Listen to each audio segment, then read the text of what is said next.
Chapter 18 of Psychopomp Drive. Written by Janeen Leese-Taylor. Read aloud by Skye Simaru. Chapter 18 Caged. Finley had removed his jacket with shaking hands, struggling to undo the shiny silver buttons before he laid the cloth over one of the young victims. He hovered just inside the doorway to the meerkat habitat, watching the volunteers as they unboxed supplies from the stockroom nearby. Even Sassy, in her infinite chirpiness, had quietened down to little more than a soft, worried mewl. "I had forgotten just how small children are," she breathed. The school children crammed together under the makeshift shelter, many of whom were injured and covered in dust and dirt from the blasts.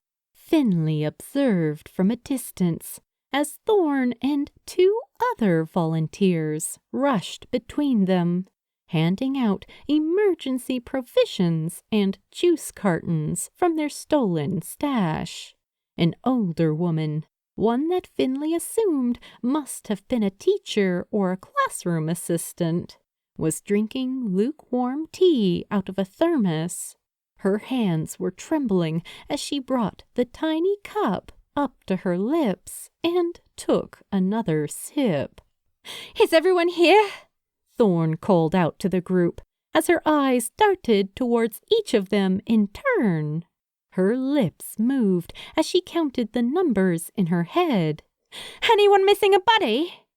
"I think Jason went to the toilet, miss," one of the children answered, sticking her hand into the air. "He didn't come out after all the banging." Panic briefly overtook Thorn's expression before she quickly schooled it away again, leaning close to one of the other volunteers to whisper in her ear. When the girl nodded, Thorn headed for the rear entrance of the building and disappeared through the gap between two fractured planes of glass. Finley followed her around the side of the building, keeping his distance. "Where are you going, Thorn?" he hissed under his breath, moving in against the ruins of the meerkat display.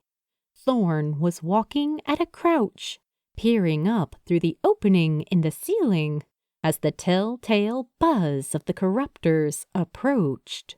She moved lightly on the balls of her feet, trying to keep her body low as she pressed her back into the cover of the artificial stone. The shadow overhead passed quickly, and she let out a breath, continuing towards the open path ahead. Finley recognized the spot from their previous visits. On the wall opposite, murals of lions and giraffes had been painted with bright colors, text bubbles filled with arrows that directed visitors to the jungle-themed loos beyond. Finley watched as Thorn's eyes darted from the bathroom doorway to the sky and back down again. He knew what she was thinking. The space from one place to the other was vulnerable, open to attack from above.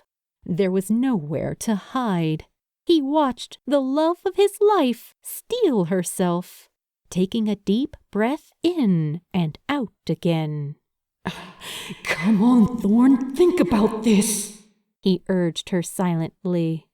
"You know you can't risk this." The spirit inside his reaper flared to life in his hands nervously. "Finn," Sassy started quietly. "You and I both know it is not a good idea to be this close to a living human." "We can't just let her go out there alone, Sassy," he argued. "Finn, You can't protect her from this. I have to try, he growled, and followed the pink-haired Thorn out into the bright sunlight.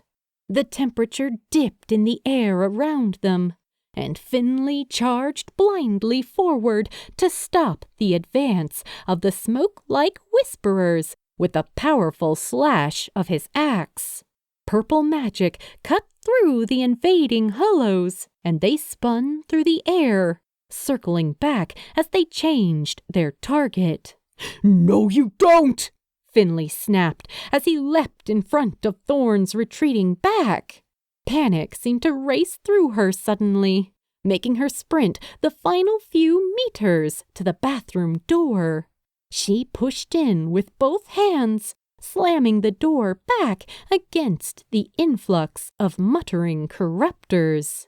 The Amarini behind her batted one creature after another out of his way, watching as even more of them gathered in his peripheries.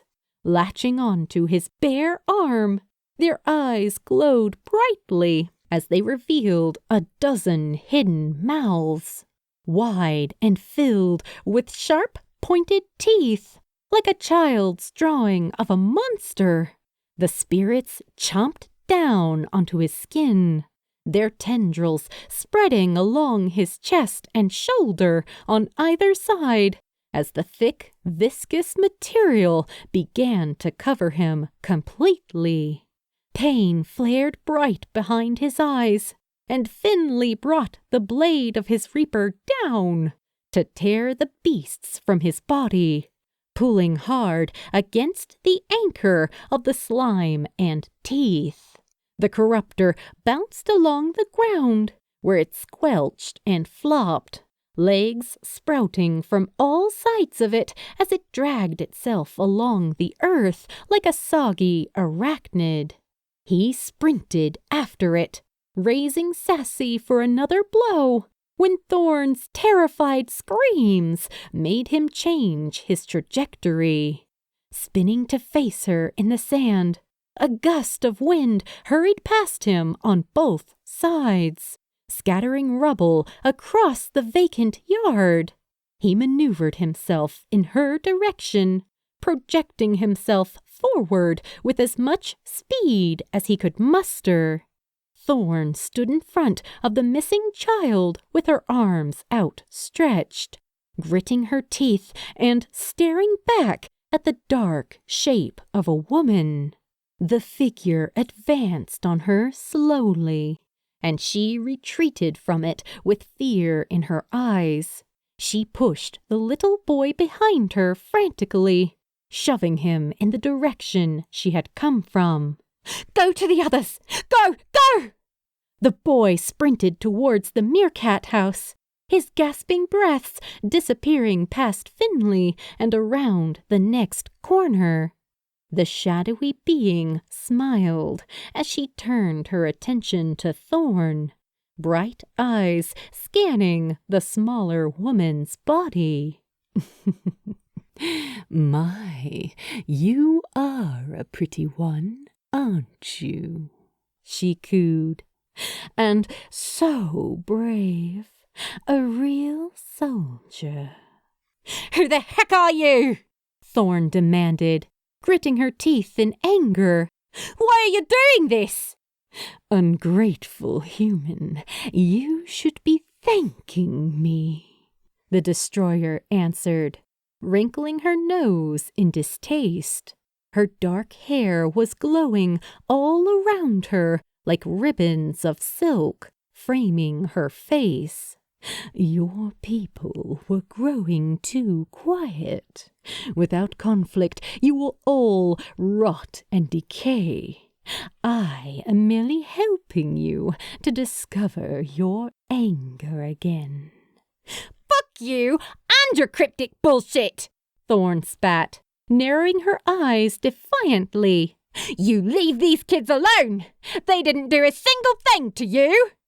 The destroyer lifted a glowing hand into the air, forming a ball of red and purple magic that sparked and jittered as if she had captured lightning within a bubble. Thorn's eyes widened as she stared at it, the colors reflected across her dark skin. Maka chuckled to herself and twisted her palm to face the human before her. It's a shame to have to kill someone who has such fire. Oh well. Her hand opened outwards with a sudden pop, the action sending the blast of light soaring in the young woman's direction. Thorn, get down! The human's pink hair caught the fierce radiance of the spell as she turned towards her name, her eyes widening as she was scooped up into the man's arms and whisked away. The attack knocked Finley off his feet, and they rolled into the cover of the next building over, the roof caving inwards on top of them with a loud crash. Finley felt the wood and stone damaging the body of his doll, but he held strong over her, arms shaking as the materials hit against his exposed back. He winced at the pain, closing his eyes and hissing through his teeth as he braced. His arms tensed, his locked elbows threatening to bow, as he held himself over her like a shield of blood and bone. When the remnants of the blast began to settle, he leaned in close to the woman's face beneath him, whispering, "Keep very still." He could feel Thorn's affirming nod against his shoulder as the dark shapes of the hollows passed by over their heads. Finley held his breath and pulled his tail in against his knees, hoping that the destroyer wouldn't be able to feel the pounding of Thorn's heart like he could right now. After a few minutes, he allowed his ears to stretch up and take in their surroundings. No whispers or mutterings greeting them from the space beyond, and only sparse light was making its way through the rubble to them. He extended a hand upwards and pushed the collapsed wood aside, freeing up the space to stand. Shale and brick crumbled to pieces alongside them, cracking and fracturing across the top of the splintering wood. The buildings that served as the cafe and visitor center had been blown wide open, sending their contents all over the zoo's grounds. He inspected his hands and face, assessing the damage. If he had still been alive, there would have been broken bones and lots of blood loss. Right now, though, he could only see scratches to the surface of the doll, burns along the fringes of his uniform. Where there would have been blood, only dust clung to the dark fabric. Thorn coughed loudly as she reached for his hand, using his solid grip to pull herself to her feet. Pieces of insulation tumbled from her long, dyed hair, and the sand on her dark skin blended in with the light-toned freckles speckled along her eyes and nose. All of a sudden, he was surrounded by her brightness, her familiar smell of citrus and freshly brewed coffee beans. He could make out every one of the sun-warmed highlights in her hair as her eyes settled on his, widening in disbelief. "Finn," she whispered. It really was you I saw." "You called her name, Finley," Sassy reminded him. "The spell." "Hi, Thorn," he replied, with an awkward half-smile. "Long time no see."